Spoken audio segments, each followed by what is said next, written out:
I think it's going to be super tough, and we're going to be prepared for a 5-round war. But I do think that Sean's going to be able to clip him and be the first one to knock him out. All right, here we go. I'm Zach. As you guys all know, I'm here with Sanabul, and I'm here with Tim Welch, Red Hawk, Sean O'Malley's head coach, and we're ready to go. So, Tim, how's everything going with your leg and the gym and the coffee shop and everything? Bring us up to date here.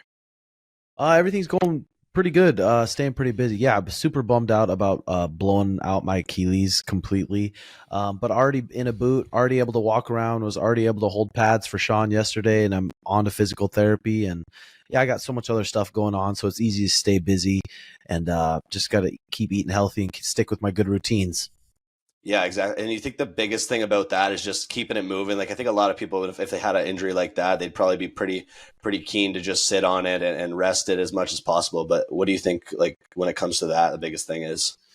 Yeah, I saw this strength and conditioning coach for Tennessee.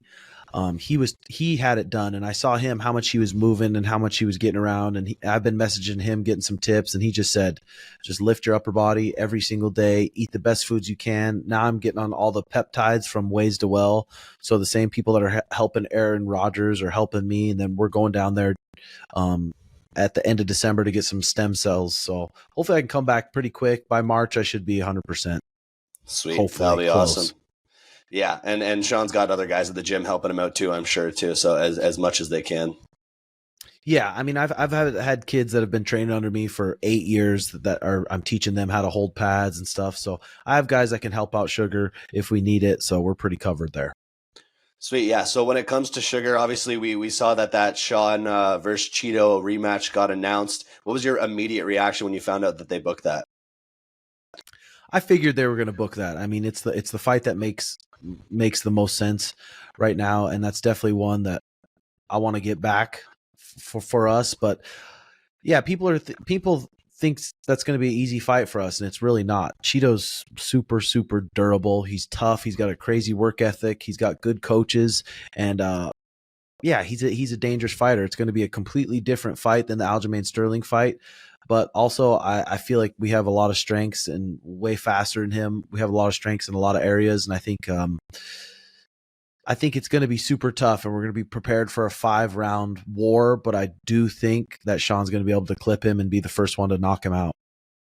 Sweet, yeah. Considering we didn't really get to see it play out too much the first time, do you think there's anything specifically that changes this time around when it comes to Chito's growth and Sean's growth? I don't think there's going to be a lot that's changed. I think they're going to come out with a similar game plan. I mean, everyone, like I said, the past 10 years, they see Sean's stance, they see how flashy he is, and their goal is to pressure him against the fence, pressure him. And if you have any other game plan than that, then I mean, if he wants to go tit for tat and he wants to point fight him for 5 rounds, then that's a good spot for us too. So we know Chito's got tough shins. He's going to come out and he's going to be kicking a lot, kicking the legs, trying to kick the forearms and trying to pressure. So we'll be prepared for that. I think he'll also try to mix in some wrestling, but I think he'll quickly figure out that Sean's too far away. He's switching his stances too sporadically, and I think he's going to fail on a couple shots, and Sean's going to make him pay for that, and he'll abandon that game plan quick. Yeah, that makes a lot of sense. Now, I think we saw in the first fight, and we heard a bunch about some back and forth between you and Chito, and then obviously Sean and Chito. Do you think there's going to be any of that this time around? I'm sure there will be. And I'm sure he's going to be prepared for that too. But he's the type of kid that is just not going to phase him. The all the talking and stuff, it's really not going to phase him. He's going to be game, and he's going to show up. We'll see if he shows up, because he didn't show up against Corey Sandhagen, and this is going to be a much bigger platform with a lot of pressure in the big cage, and he's fighting someone who's way faster than Corey Sandhagen, and in better in a lot of areas, I believe. So we'll see if he shows up. Yeah, what do you think his mentality is going to be coming in? Do you think he's angry? Do you think he's like mad at Sean? Do you think he's going to be emotional, or do you think he's just going to be calm and chill coming in? Yeah, he's not stupid, and his coaches aren't stupid. If he comes out angry and emotional, a 5-round fight, it's probably be a short night for him. So I think he's going to come out like he always comes out for 5-round fights. He's going to come out and try to pace himself and maybe try to pick it up later in the fight. Yeah, how do you feel about the fight being in Miami? We saw that was announced pretty recently. What do you think the fans will be like compared to Boston as well? Because in Boston we saw that massive like discrepancy when it came to how many fans Sean had compared to Aljo. Yeah, I'm curious too. I mean, Miami's a crazy place. I'm curious what the crowd's going to be like. But I feel like, I don't know, Chito has a big fan base too. He has a surprisingly pretty big fan base. So I'm curious how that's going to play out. I don't know. Yeah, if you were to make a bet of $100,000 on exactly how this fight ends, what round, how Sean gets it done, what would your prediction be? If I had, how much? 100,000. $100,000. Someone just hands you it. Gosh, it's so hard to, it's so hard to say. But if they handed me it, I'd probably pick third round. Sean submits him, puts him to sleep. Wow. That's a big one. That's a big prediction. That would be awesome to see. Does Sean have any submissions as a pro? No submissions as a pro. That we have all his tricks that he's very confident in. Mm-hmm. They're pretty secretive still, so people don't really know about him. And I can see Sean cracking Chito, wobbling him a bit, Chito taking a shitty shot, and then out from there. Yeah, Sean's super slick on the ground, and he's got those long limbs, and he could definitely slip something in pretty quick. So that'll be great to see if that happens. Did you do a lot of research? So with that Aljo fight, we noticed that you did a lot of research and you've talked about it. Did you do a lot of that research going into other fights before that? Not as much. Usually I watch the most recent fight and just see their tendencies, see things that worked for them in the most recent fight, because usually things that work for a fighter, their previous fight, they're going to try it again. Their next fight, they're going to be trying to do it because they have some confidence in it. For Aljo, I did a little bit more studying just because I know he switches stances and he's so funky and he doesn't keep his hands up properly. So I was looking for holes that we could catch him there. For Chito, I'll probably do something similar. I'll probably watch their last fight with Sean a lot, and then his fights with Pedro. But it's really, I mean, he's not super funky like Aljo was. He's pretty basic. His tricks are pretty basic. So I'll probably do quite a bit of film study, but probably not as much as I did for Aljo. Yeah, that makes sense. Do you think that, like, when it comes to Sean, is he wanting to watch any of that film or kind of get too hung up on that, or do you think that'll get him in his head too much, and as a fighter he just wants to kind of stay out of it and let you handle that? Yeah, it depends. I mean, I'll pull up things already. I've been pulling up things that I see with him, and I sit down with Sean, and he watches them too, and that gets his mind confident. And seeing how slow Chito is, seeing the way he's having trouble striking with these guys that are 5'6", different things like that. I have Sean watch, and it gets him pretty confident. That makes sense. So what advice would you give to fighters, amateur, pro, coming up, who want to do research on their opponents, and how do you decide what to look for with Sean before that? Like I said, everyone's different. If you're watching someone and you're watching their strengths, and you go into that fight, just focus on not going into their strengths, it could be a bad thing. I mean, you got to really focus on your strengths, keep strengthening them, and go in there and do what you're going to do, and focus on what you're going to do, and not worry about so much about what they're going to do. Try to go make your game plan happen.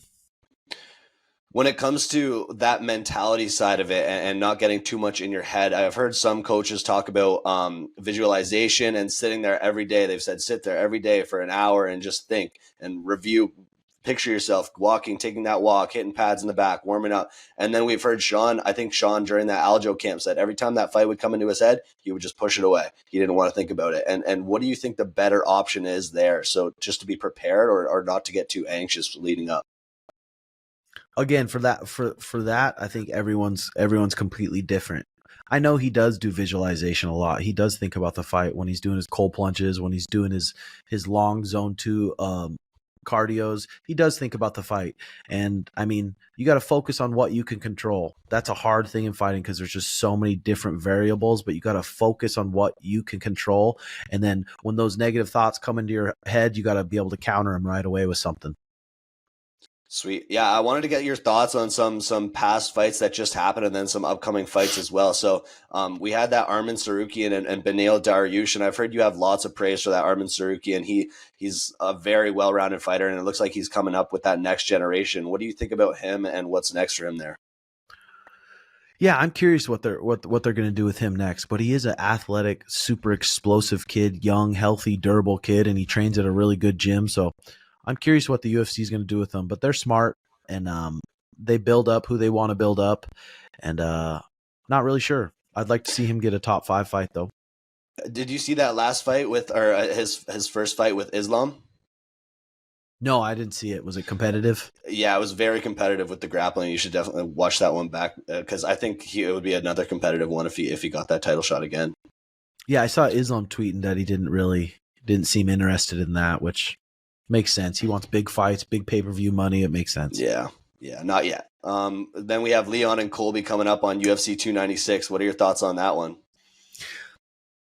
I'm really curious in that one. It's just so much of a different fight than Kamaru Usman. Kamaru Usman is an orthodox striker. He doesn't really change levels. Colby Covington is so awkward, southpaw, changes levels with his head, and if you're not respecting those level changes, he's going to take you down. So you don't know if he's going to be throwing hard shots or if he's going to be shooting. I want to go watch the fight with Rafael dos Anjos and see how Colby was taking him down, because I think that's going to mimic a lot what he's going to do with Leon. Yeah, that makes sense. And when it comes to Colby and Usman, I was thinking that Usman has that grappling, but it's a little different than Colby's when it comes to like those explosiveness and those shooting those takedowns, especially with his knee injuries and everything. Yeah, I had one of my best friends in college went to college with Colby Covington and said he just has a freak show gas tank in long wrestling practices, in all matches, in later in the match, he's the one pushing the pace, and you see that in his fights. He looks like just a freak show with his cardio. Some people are gifted with that, and I think that is a very dangerous weapon in 5 rounds. Yeah, and when it comes to that gas tank, there's no one better than that at that than Alex Volkanovski too. And then we have that fight with him coming up against Ilia Topuria. What do you think about that one? I saw Volkanovski say he was going to embarrass Ilia. Yeah, I'm curious with that fight because Ilia is so sharp. He's so sharp on his feet. He's so well rounded. He's very smart. He's very composed in there for 5 rounds. So I think that's going to be a very competitive fight.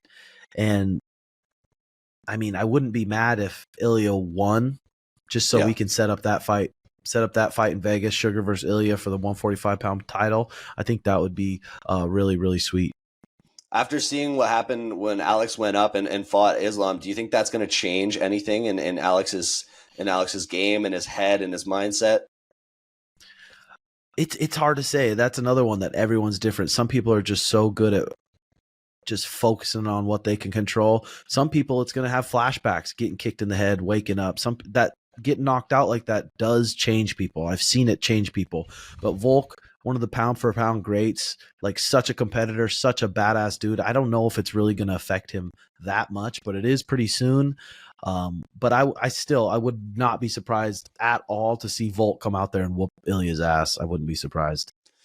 Yeah, I'm really excited for that one too. And then last one, we have Shavkat and Wonderboy on this UFC 296 card, which also excites me a lot. I think if Wonderboy can stay at his range against Shavkat in this one, I think it could be a different fight than everyone's thinking. What do you think? Yeah, I mean, it's easy to try to mimic those guys like Steven Wonderboy Thompson, or trying to mimic guys like Sugar, but it's just not quite the same once you're in there with them. I think Shavkat, he's been fighting such beasts for so long. No one likes Steven Thompson, but they train at a good gym, so Henry Hoof's going to have that guy ready to go. He's 17-0. Steven Thompson is getting a little bit older. I feel like obviously, if Shavkat can grab a hold of him, I feel like if I had to bet on that one, I'd say Shavkat gets it done. Yeah, and Shavkat's at that Kill Cliff gym too, which also brings up Luque and Ian Garry too. Like that Kill Cliff room is a sweet one to be in. It seems like I've seen some sparring clips from there. It seems like it's always exciting and high level. What do you think about that Luque and Ian Garry one too? Man, I think that's gonna be a sweet fight. Vicente Luque, he's probably one of my favorite guys to watch, just because he's so well rounded. He's so good everywhere. But if I had to guess, we'll see how Ian Garry handles all the focus. They're going to try to take his focus off that fight as much as possible with everything going on with him. If I had to bet on that one, I would say Ian Garry probably wins a decision.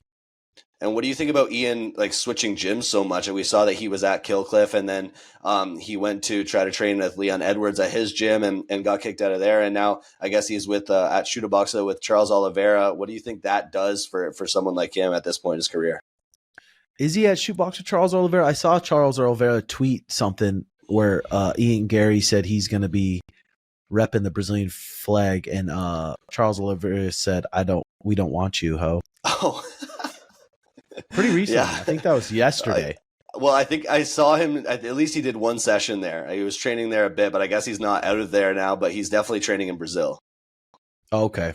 Yeah. But just the changing gyms over and over again, what do you think that means for him? Yeah, it's hard changing gyms, especially when you're changing gyms for such a short amount of time. It's hard to build a real relationship with a coach. You go to a new gym, that coach has all his fighters he's focusing on, and he's built relationships with them for years. He knows what they're confident in. He knows what they're not confident in.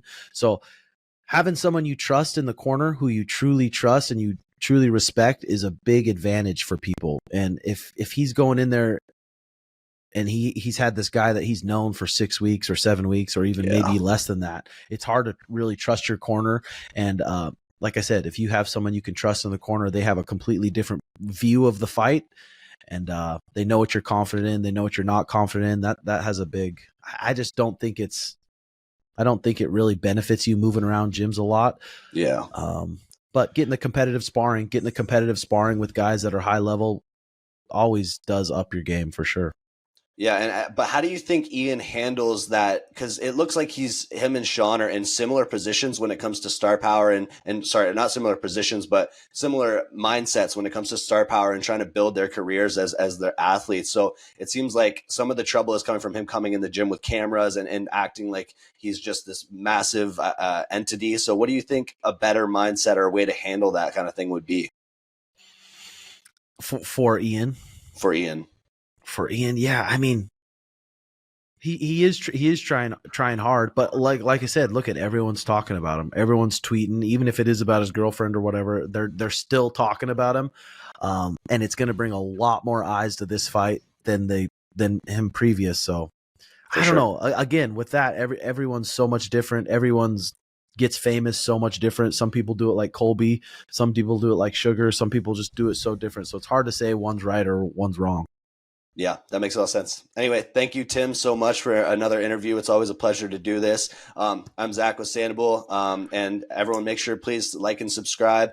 Leave a comment with any questions or anyone you'd like to have on the next one, or any questions for Tim on the next one. Anyway, thanks everyone for watching, and thank you, Tim, once again. Yeah, thanks, guys. Go ahead and check out my YouTube page, Tim Welch. I have a podcast every week, and then I'm Snapchatting my days also. Tim Welch MT on Snapchat. Thanks for having me, Zach. Yeah, no problem. And all those links are going to be in the description below as well. See you guys.